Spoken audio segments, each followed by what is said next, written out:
जय हिंद दोस्तों, मैं हूं प्रभात। पीसीएस शिक्षा के मंच पे आप तमाम अभ्यर्थियों का हार्दिक अभिनंदन है। आज चर्चा के मुख्य बिंदु में है एक इंडिया डिफेंस एक्सपोर्ट से संबंधित एक रिपोर्ट जो बन सकता है आपके परीक्षा के लिए एक इम्पॉर्टेंट कंटेंट। खासकर ये इकोनॉमी के सेक्शन से भी जुड़ता है और साथ ही साथ डिफेंस से भी ये न्यूज जुड़ सकता है।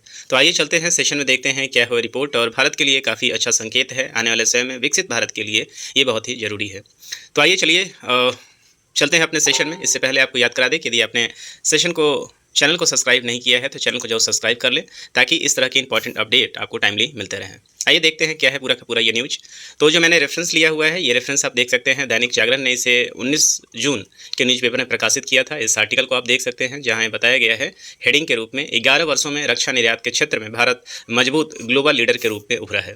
आपको ये न्यूज़ पढ़ने से पहले आपको एक बात बता दें कि दुनिया में जितने भी विकसित देश हैं, कोई भी विकसित देश डिफेंस के क्षेत्र में जब तक वो अपने आप को विकसित नहीं करेगा, तब तक आप देखेंगे कि वो विकसित नहीं कहला पाएगा। चाहे आप बात यूएसए की करें, चाहे आप बात रसिया की करें, चाहे आप बात चाइना की करें, ये सभी जो हैं, ये जितने भी देश हैं, ये सभी कम से कम डिफेंस के सेक्टर में लगभग आत्मनिर्भर देश हैं, जहाँ कुछ एक जो आइटम है वो दूसरे देशों से लेते हैं। और यही कारण है जब इनके ऊपर जितने भी युद्ध होते हैं, चाहे कहीं से भी युद्ध हो, ये सभी को डिफेंड करने में सक्षम होते हैं और लंबे समय तक अपनी आर्मरी को मेंटेन करने में सक्षम होते हैं। और भारत आने वाले समय में यदि आत्मनिर्भर बनता है तो निश्चित रूप से भारत विकसित भी बनेगा और अपने टेरिटरी को लंबे समय तक डिफेंड करने की क्षमता भी रखेगा। चलिए आइए देखते हैं पूरे के पूरे आर्टिकल में क्या बताया गया है। तो यहाँ बताया जा रहा है कि विगत 11 वर्षों में भारत रक्षा निर्यात के क्षेत्र में एक मजबूत ग्लोबल लीडर के रूप में उभरा है, क्योंकि इसमें कई गुना वृद्धि देखी गई है। वित्त वर्ष 2024-25 में 23,622 करोड़ रुपए का रक्षा निर्यात दर्ज किया गया है, जबकि 2013-14 में ये सिर्फ 686 करोड़ रुपए था। तो आप देखें यहाँ पे ये जो हाइलाइट्स हैं, यहाँ पे आप देख सकते हैं कि 2013-14 में आप देखें कि भारत का निर्यात यहाँ पे क्या है, 686 करोड़ रुपए ही था। वहीं भारत का निर्यात 2024-25 में आप देखेंगे कितना बढ़कर हो गया है, 23,622 करोड़ रुपए हो गया है। और यदि हाल फिलहाल में आपको यदि वो न्यूज़ याद हो, जहाँ पे राजनाथ सिंह ने इस बात को डिक्लेयर किया था कि भारत 2030 तक लगभग 50,000 करोड़ रुपए एक्सपोर्ट करने का, रुपए का आइटम एक्सपोर्ट करने का आप देखेंगे कि भारत यहाँ पे लक्ष्य अपना रख रहा है। तो इसने वित्त वर्ष 2023-24 में अपना अब तक का सबसे अधिक रक्षा निर्यात किया है। इस बात को भी आप याद रखें कि भारत ने जो निर्यात किया है 2023-24 में अभी तक का, और ये जो आप देख रहे हैं 34 टाइम्स आप देख रहे हैं ग्रोथ यहाँ पे आप देख रहे हैं। तो जिसका कुल 1,27,434 करोड़ रुपए जो है भारत, देखिए यहाँ तक का सबसे अधिक रक्षा निर्यात हासिल किया है। कुल मूल्य 1,27,434 करोड़ रुपये है। यह 14-15 में 46,429 करोड़ रुपए की तुलना में 174% ज़्यादा है। सरकार के एक आधिकारिक बयान के अनुसार लाइट कॉम्बैट एयरक्राफ्ट, जिसको हम लोग क्या कहते हैं, एलसीए कहते हैं, तेजस, अर्जुन टैंक, आकाश मिसाइल सिस्टम, एएलएच ध्रुव हेलीकॉप्टर और कई नौसैनिक जहाज जैसे स्वदेशी उत्पादों ने इस सफलता में योगदान दिया है।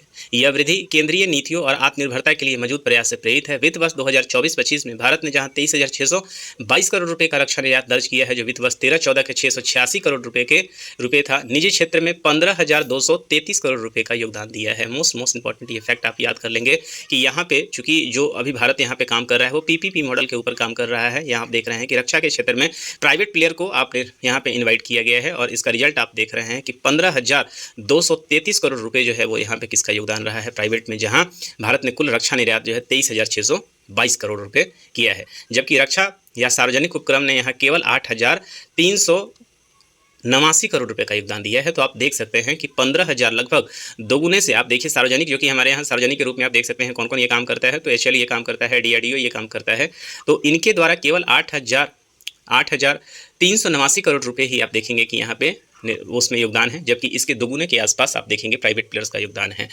और यहाँ पे पिछले वर्ष की तुलना में 42.85% अधिक है। उसी वर्ष 1,700 से अधिक उत्पादों के निर्यात को मंजूरी प्रदान की गई है। भारत अब bullet proof jacket, helicopter, torpedo, गश्ती नौकाओं जैसे विविध उत्पादों का निर्यात कर रहा है। 23-24 में अमेरिका, फ्रांस और आर्मेनिया इसके शीर्ष खरीदार थे। अब आप देखें कि 2023-24 में भारत ने जो अपना सबसे ज़्यादा जो अपना आइटम एक्सपोर्ट किया है वो किसको किया है, तो आप देखें यूएसए को भारत ने एक्सपोर्ट किया है, इसके अलावा आर्मेनिया को भारत ने एक्सपोर्ट किया है, और इसके अलावा भारत ने फ्रांस को भी ये एक्सपोर्ट किया है। 2029 तक आप देखेंगे, 2029 तक निर्यात में 50,000 करोड़ रुपए तक पहुंचने का लक्ष्य के साथ भारत खुद को रक्षा विनिर्माण के एक वैश्विक केंद्र के रूप में मजबूती से स्थापित कर रहा है। तो इस बात को भी आप याद रखें कि भारत का जो लक्ष्य है 2029 तक आप देखेंगे कि लक्ष्य जो है वो 50,000 करोड़ रुपए का भारत ने रखा हुआ है। सरकार ने 5 सकारात्मक स्वदेशीकरण सूचियां जारी की है, आयात को सीमित करती है और स्थानीय विनिर्माणों को प्रोत्साहित करती है। इन सूचियों के अंतर्गत 5,000 4,500 से अधिक वस्तुएं शामिल हैं, जिसमें 3,000 का फरवरी 2025 तक स्वदेशीकरण कर दिया गया है। सूचियों में बुनियादी से लेकर उन्नत उत्पाद जैसे रडार, रॉकेट, तोपखाने और हल्के हेलीकॉप्टर शामिल हैं। इसमें प्रयास यह है कि सुनिश्चित किया गया है कि अब देश के भीतर ही महत्वपूर्ण क्षमताएं निर्मित की जा रही हैं। सबसे इंपॉर्टेंट आप इस फैक्ट को नोट कर लें, उत्तर प्रदेश और तमिलनाडु ये दो ऐसे क्षेत्र हैं में 2 रक्षा औद्योगिक गलियारे स्थापित किए गए हैं। डिफेंस अब इंडस्ट्रियल कॉरिडोर की बात हो रही है। इन गलियारों में 8,658 करोड़ रुपये से अधिक का निवेश आकर्षित किया गया है। 253 समझौता ज्ञापनों पर हस्ताक्षर किया गया है, जिनकी अनुमानित निवेश क्षमता फरवरी 2025 तक 53,439 करोड़ रुपये का है। दोनों राज्यों में फैले ये केंद्र भारत के रक्षा विनिर्माण महाशक्ति बनने के लिए आवश्यक बुनियादी ढांचा और सुविधा प्रदान कर रही हैं। रक्षा मंत्रालय ने 2024-25 में 2,950 करोड़ रुपए के 193 अनुबंधों पर हस्ताक्षर किए हैं, जो किसी भी वर्ष में अब तक का सबसे अधिक है। इसमें 177 अनुबंध घरेलू उद्योग के लिए हैं, जिसकी राशि 1,68,922 करोड़ रुपए है। यह भारतीय निर्माताओं को प्राथमिकता देने और देश के भीतर रक्षा परिस्थितियों तंत्र को मजबूत करने की दिशा में स्पष्ट बदलाव है। स्वदेशी खरीद पर ध्यान केंद्रित करने से रोजगार सृजन और तकनीकी उन्नति को बढ़ावा मिला है। तो ये पूरा का पूरा तो आप न्यूज़ आप देख रहे हैं, लेकिन सबसे इंपॉर्टेंट ये है कि यहाँ बताया जा रहा है 2013-14 में जहाँ 686 करोड़ थे, वहीं 2024-25 में 23,622 करोड़ है। वहीं 2029 की बात करें तो हमारा लक्ष्य जो है वो 50,000 करोड़ का है। मुझे उम्मीद है कि ये जो अमाउंट है ये समय से पहले ही प्राप्त कर लिया जाएगा। अब ये पीआईबी का डाटा है, काफ़ी ऑथेंटिक डाटा है, इस बात को भी आप नोट करेंगे। यहाँ सबसे बड़ी बात यह है कि देखने वाला सबसे इंपॉर्टेंट है कि भारत ने ऐसा वो कौन कौन सा काम किया है जिसके कारण भारत इसको हासिल कर पाया है। तो भारत का जो है मेक इन इंडिया जो पहल है, जिसके अंतर्गत यहाँ पे सबसे ज़्यादा इंपॉर्टेंट आप देखिए 2013-14 में जो सबसे इंपॉर्टेंट काम किया गया, 13-14 के बाद जो डिफेंस के सेक्टर में सबसे इंपॉर्टेंट काम किया गया वो विचारों को बदला गया है। भारत दुनिया का सबसे बड़ा आप देखेंगे, हालांकि यहाँ तो यूक्रेन सबसे, इस बार के सिप्री की रिपोर्ट के अनुसार यूक्रेन जो है सबसे बड़ा जो है वो अभी एक्सपोर्टर है, लेकिन दूसरे नंबर पर क्या है, भारत है। हालांकि आप देखेंगे यूक्रेन वॉर में इन्वॉल्व है, इसलिए यहाँ पे सबसे ज़्यादा है। ऑल्दो आप देखेंगे पिछले लंबे समय से भारत दुनिया का सबसे बड़ा जो है वो इंपोर्टर बना हुआ है। लेकिन इस बार जो सिप्री की रिपोर्ट में आपने देखा होगा कि भारत के इंपोर्ट में आप देखेंगे कि कुछ हद तक कमी आई है, लगभग 1 से 2% का जो है आप देखे होंगे कमी आया है। उस कमी का कारण यही है कि भारत अपनी ज़रूरत के कम से कम फाइटर एयरक्राफ्ट बहुत ज़्यादा नहीं बना पाए, लेकिन भारत अपनी ज़रूरत का लगभग छोटा मोटा आइटम अब बनाना शुरू कर चुका है। और भारत ने अब आप देखें कि फाइटर एयरक्राफ्ट के अंदर भी कदम रखा है। कावेरी इंजन के ऊपर बात चल रही है।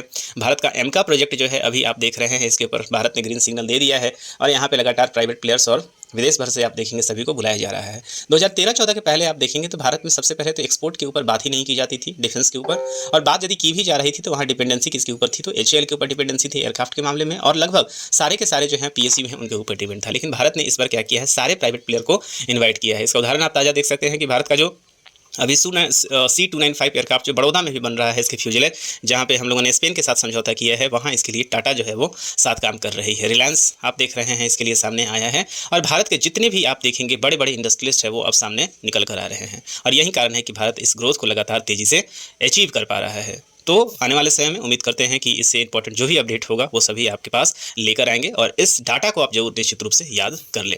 चलिए आखिर में चलते चलते एक प्रश्न भी आपके सामने लेकर आए हैं। यहाँ पे देखिए, यहाँ जो प्रश्न है, निम्नलिखित कथनों पर विचार करें। यदि आपने ध्यान से देखा है तो ये क्वेश्चन जरूर आप सॉल्व कर पाएंगे।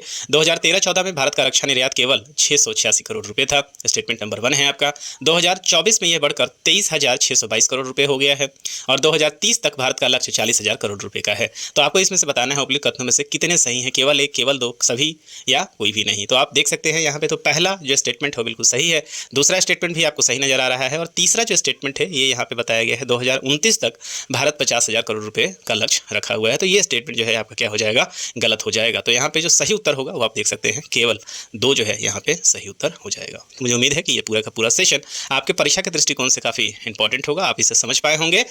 और यदि आप समझ पाए हैं तो निश्चित रूप से अपने दोस्तों के बीच में भी इसे शेयर करें, और लगातार आप इस पर लाइक और कमेंट भी करते रहें। तो इस सेशन में इतना ही, मिलेंगे आपसे अगले सेशन में कुछ इंपॉर्टेंट अपडेट्स के साथ। तब तक के लिए साइनिंग ऑफ, दिस इज प्रभात। जय हिंद।